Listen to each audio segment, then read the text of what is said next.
Whistler.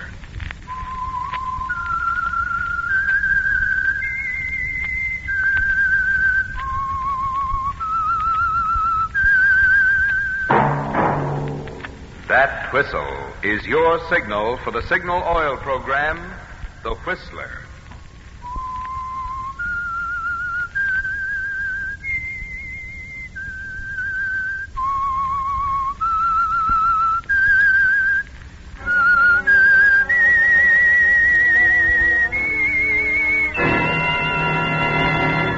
I am the Whistler, and I know many things, for I walk by night. I know many strange tales hidden in the hearts of men and women who have stepped into the shadows. Yes, I know the nameless terrors of which they dare not speak.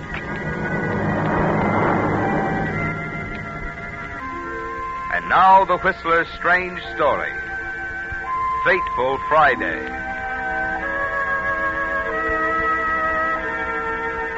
Friday, May 16th, seemed like any one of the 512 Fridays Mr. Brown had spent as an employee of Crandall and Ames, certified public accountants, with a morning ride to his office on the crowded subway, deadly hours over an adding machine, interrupted only by the usual cheese on rye and glass of milk in the company cafeteria. The ride down from the 40th floor of the Crandall building in the crowded elevator at 3 minutes past 5 after his work was over. And the usual Friday remarks to his fellow employee. Night, Brown. Night, George. Have a nice weekend. Same to you. See you Monday, Frank. Here, another day, another $1. Same floor. Night, Steve. Say hello to your family. And as usual on Fridays, Mr. Brown, you weave through the crowd in the lobby to the door of the Gourmet, a rather elegant tobacco, liquor, and food shop, a glittering storehouse of delicacies, of fine wines and good living. Ah, good evening, Mr. Brown. Good evening, Elsie. Glad you stopped in tonight. I was going to call your office. We just got a shipment of French champagnes, Veuve Clicquot. Oh, Veuve Clicquot. Good. What vintage? 1929. 1929. Not bad. But there are better vintages, Elsie. 1921. That's the vintage I'm looking for. You let me know, of course. Of course, Mr. Brown. Now, here's something you've asked about. A jar of that very fine caviar. Yes, let's see it.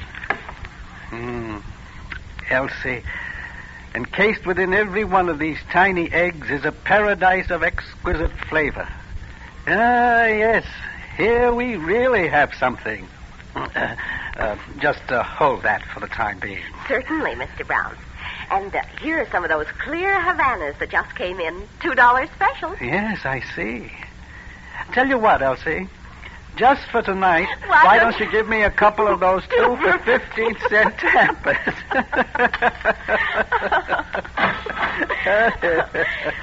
Those things you say, Mr. Brown, like there was too much rain in 1929 for good champagne and so on. Are they true? Any true connoisseur knows there were 27 inches of rain that year. Too much for good champagne. But I don't understand how somebody like you...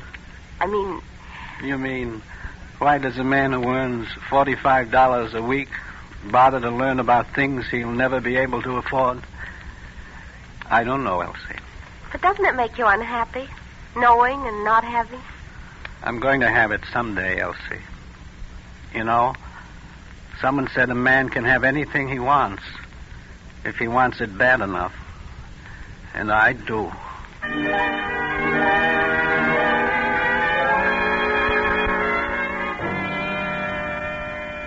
Yes, that's the cross you bear, isn't it, Mr. Brown? Trying to reconcile the appetites of a gourmet with a bookkeeper's budget, with a drab bachelor apartment you come home to after a stifling ride on the subway. And yet, dull as it seems, this Friday is a remarkable one, set apart in a curious way from all the other Fridays in your uneventful little life, as the kind of a day that will prove exciting things can happen even to people like you. As you walk into your apartment building, you have no way of knowing, of course, that in reaching into your mailbox in the lobby, you're putting your hand on something that will change your whole life.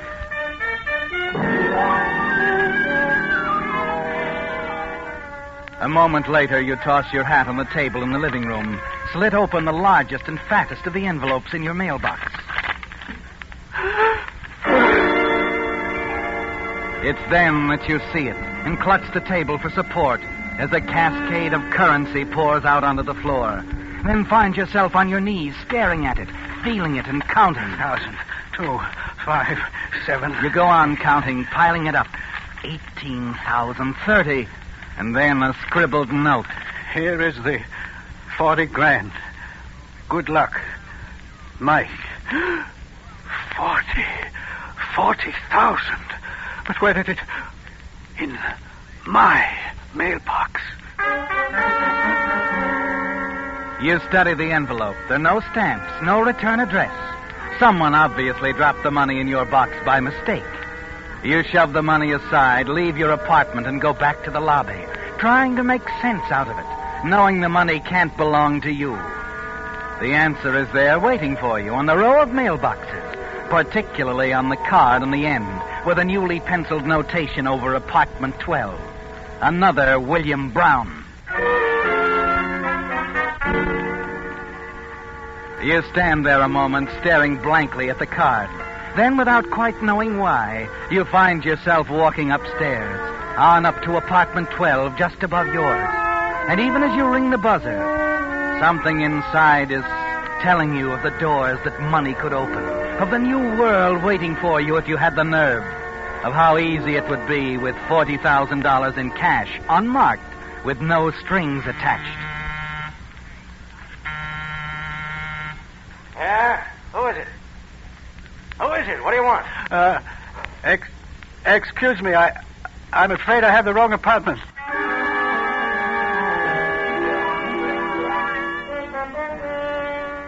Well, the voice inside was a telling one, wasn't it, Mr. Brown? You've made your decision now, and you know there's only one way to go from here on. You forget about dinner, sit alone in your apartment for the next 2 hours looking at the money, wondering what you're going to say when the man upstairs starts asking questions. Your first impulse is to move out of the apartment, but you decide it's best for the moment to stay, to go on as usual, as if nothing had happened, to give the man upstairs as little reason as possible to suspect you. And then, just after 8 o'clock... Oh, just a minute.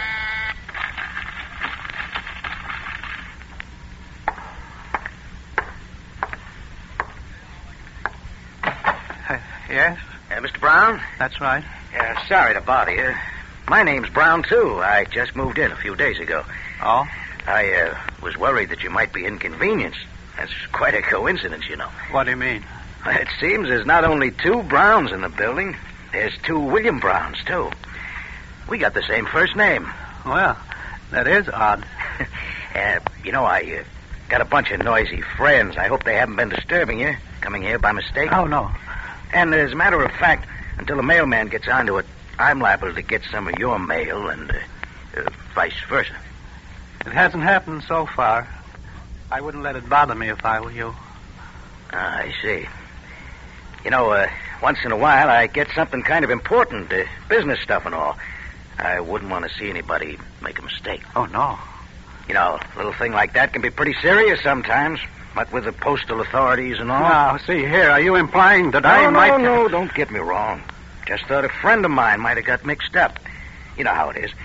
I'm expecting an important envelope from him. Just forget it, Mr. Brown. Good night. Good night, Mr. Brown. $40,000. With the prologue of Fateful Friday, another strange story by The Whistler. And now back to The Whistler.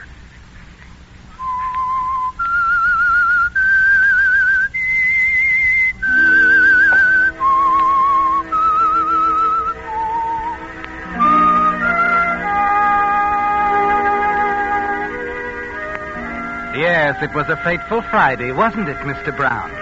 The simple mistake at the apartment house mailboxes that placed $40,000 in your hands. But there's a string attached to it. Yes, The small matter of the rightful owner of the money. The other Mr. William Brown, upstairs in apartment 12.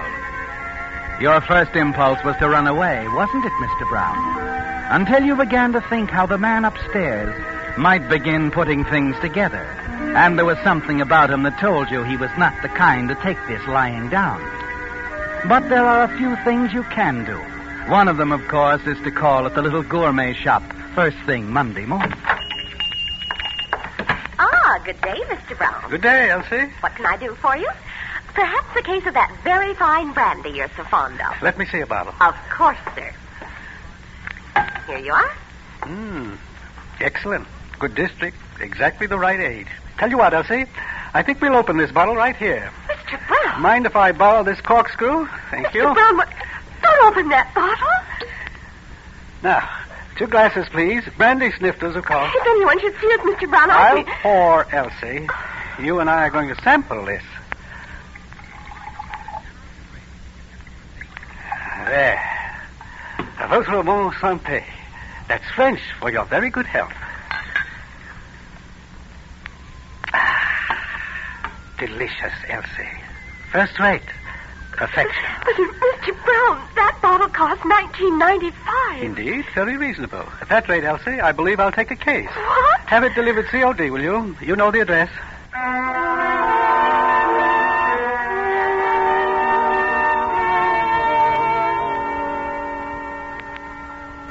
That does it. Well, that takes care of all the measurements. Thank you, Herman. Herman's our best tailor. Now, don't go away, Herman. We may want something else. That's a beautiful suit, Mr. Brown. It's the newest thing out. And that pinstripe gives you height. Oh, yes. Yes, it does. Yes, we can have it ready for you on, say, Wednesday? That'll do. Fine. Thank you very much. I'll help you into the other things. No, wait. I'm not through. I'd also like something in the tweed and perhaps cashmere. Oh, of course, Mr. Brown. Sit right down, sir. I'll bring some things out. Our very best. I'll just be a moment. Take your time. Is this today's paper? Yes, the noon edition. The things that are going on in this town. Look at that headline. $40,000 held key in highway shooting. What's this? I knew the fella that got shot, Mike McKeon. I made a suit for him once. What sort of business was he in? Oh, you know what kind aren't they in? The crowd that Mike ran around with had a string on all the rackets. I see. But look how they end up, with a bullet in the back. Yes. It says here he was alive when the police found him. Mm-hmm. Died, though, before he could tell him enough. Just something about 40 grand he delivered to somebody. Only the other fellow claimed he never got it and shot him. Terrible, isn't it?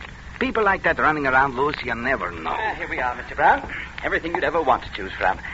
Imported tweed, cashmere, worsted. Look, some other time. But I know. I forgot there's something I have to do. Just alter this first suit and send it out. I'll be back. Well, you know best.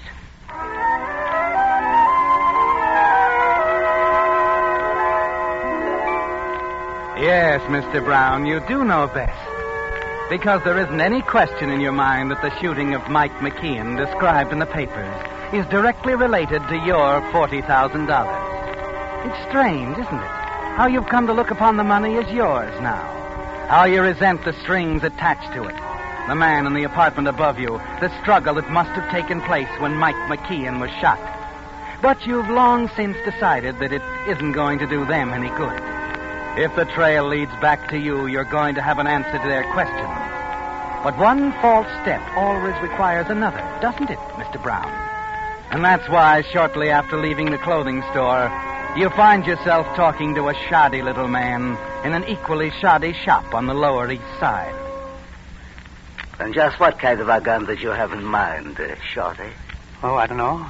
Something small, compact, an automatic, perhaps. What about the one in the case here on the end? 32? Nice little automatic. Dependable. Well, that ought to do. Let's see it. Here it is.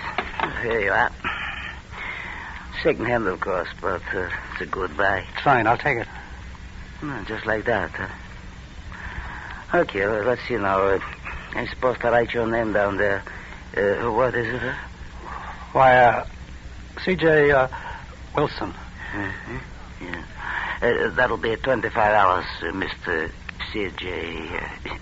Wilson. 20 for the gun and 5 for not asking questions.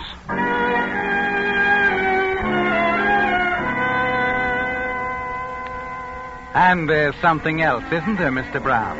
Even with this new protection, the incident in the newspapers tells you that now you've got to move out of the apartment no matter what suspicions it might arouse.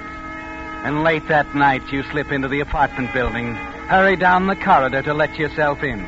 You're about to put the key in the lock when... Hello, Mr. Brown. It's... Mr. Brown, that's right. Been waiting for you. Oh? I thought we ought to have another little chat. No, but it's so late. I don't see why whatever it is can't wait until... Can't wait at all, Mr. Brown. Come on. Well, where are we going? Upstairs. We can talk much better in my apartment.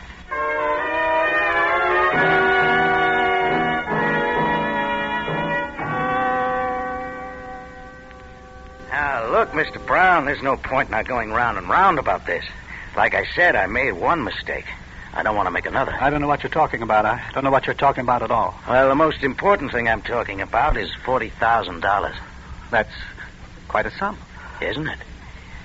Yeah, a man could do quite a bit on 40 G's. Buy things, travel. That's what I intended to do.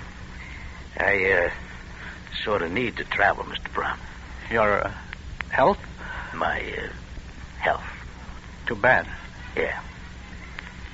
You know, Mr. Brown, you're good. Really good. I don't understand. Oh, yes, you do. It's as simple as those 2 names in the mailboxes downstairs. Remember, I said I might get some things intended for you? Oh, yes, and I might... Get some things intended for me. Now, how about it? Want to give it back? This doesn't make sense. Why, I never knew there was that much money in the world. Until last Friday, then you found out different, huh? I didn't find out anything. You say you made a mistake. You're making another one accusing me. I'm only accusing you of being human, Mr. Brown. You know, with the little weaknesses all of us have. Well, I'd have done the same thing you did. I didn't do anything. Skip it. I just had to be sure this time, that's all. Mike McKeon was right when he told me he put the money in the mailbox. I made a mistake with Mike, but I won't make a mistake with you. Well, you're full of surprises, aren't you? Even bought yourself a gun. It's loaded. I'm sure of it. And I'm not afraid to use it. There, I'm not so sure. Let's be reasonable about this, Mr. Brown. Don't come near me. I'll shoot. We'll write off what you've spent so far. Don't come near me. Now, let's have the gun like a good lord. I said I'd do it. I told you I'd do it.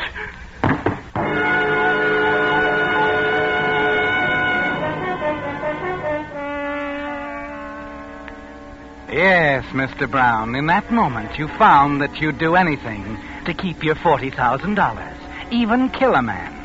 The thought brings your mind up short, and then impulse starts you toward the door, and the blood pounds in your head as you make your way to your own apartment. Open the door and get inside. Oh, Lord. Hope nobody saw me. Bed. Get into bed. That's where I should be.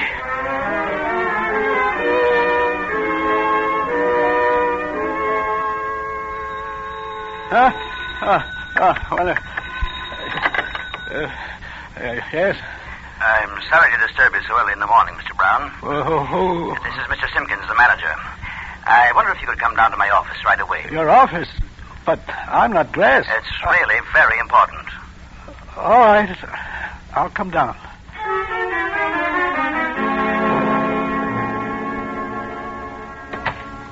I don't know what to tell you, Lieutenant.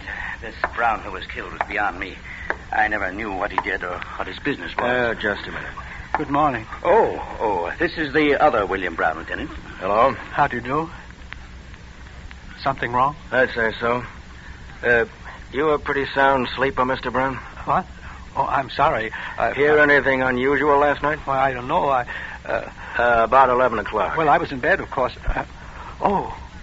You said 11. Well, that's right. 11. Yes, I remember. I looked at the clock. I heard a door slam upstairs and somebody running past my door. Mm-hmm. Is that all? Yes, that's all. I thought it was probably one of Mr. Brown's friends. What do you know about Mr. Brown's friends? He came to me the other day, said he hoped his visitors wouldn't get our names confused. He told me he had a lot of noisy friends. I had indeed. Any particular reason why you use the past tense there? Why, no. What's the matter? What about it, Mr. Simpkins? Well, no. Not this, Mr. Brown. He couldn't have done it. Okay. See here, I wish you'd tell me. Sorry, Mr. Brown. I just had to make sure. Your friend upstairs was murdered last night. Murdered? But why would anyone kill Mr. Brown? His name wasn't Brown. It was Marco. Victor Marco. He was in the kind of business where people do get killed from time to time. You understand, Lieutenant. I had no way of knowing when I let him have the apartment. Yeah, he came here to hide out, of course. That's a revenge job, and I think I can put my finger on the guy who did it, if the thing is kept quiet. That means neither of you say anything to anybody about this until you see it in the papers. Is that clear? Yes, Lieutenant, I understand. Yes. Okay. Thanks to both of you. And Mr. Brown. Yes? I'm sorry I was a little short with you. Oh, that's quite all right. However, Mr. Simpkins, with this sort of thing going on here, I'm afraid I'll have to move. I'm awfully sorry, Mr. Brown. I don't blame him. If it was me, I'd leave too. And I wouldn't stop with this apartment either. I'd leave the whole darn town flat.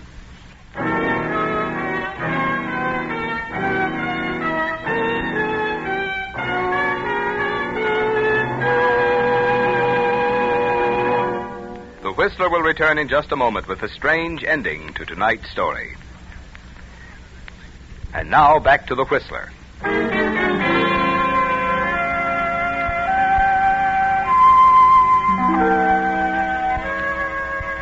It's hard to believe, isn't it, Mr. Brown? 4 days ago, you were a nobody. A dull little molecule in the tide of humanity that surges in and out of town at commuting hours. Today, you're important. A man of wealth. And somehow the fact that you've murdered a man to get there doesn't matter anymore. On the morning after your talk with the police lieutenant, you're packing your things, making ready to leave when... Must be some of the things I ordered or the moving people. Yes? Mr. Brown? Yes? Hope you don't mind the intrusion, Mr. Brown. See here. Now, what do you want? I'm sure. Mike McCain's friend. You've heard of me.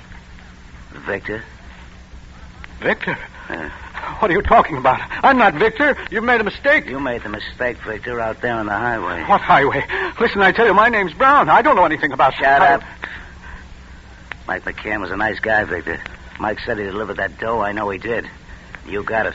Look, I tell you, I'm not Victor. Look at this apartment. Does it look like I have money? Wait a minute. Boys told me Victor was living here under the name of William Brown. He was upstairs. There were 2 William Browns. Here's my business card. W.T. Brown, Crandall and Ames. I haven't any money. I'm just a clerk there. I make $45 a week. 2 William Browns. Listen, are you on the level? Yes. I tell you, the other William Brown, the one upstairs. Stay right there. I'll get it.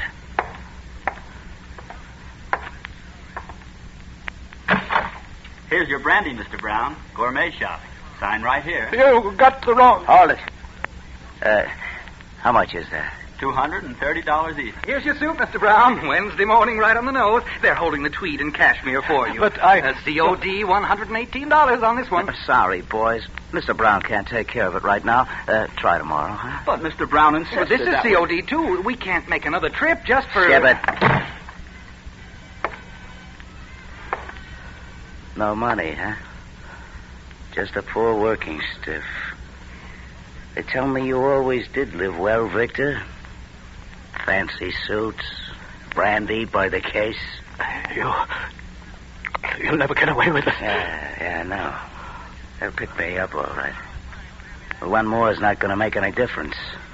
Except to my friend, Mike McKean.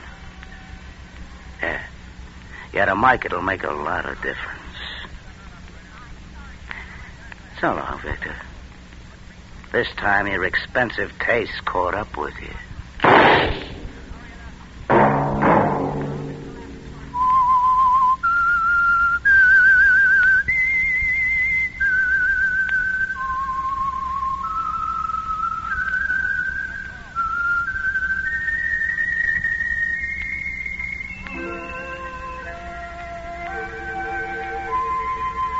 Let that whistle be your signal for the Whistler.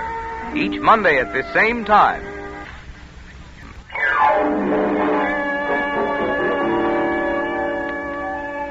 Featured in tonight's story were Herb Butterfield and Jack Moyles.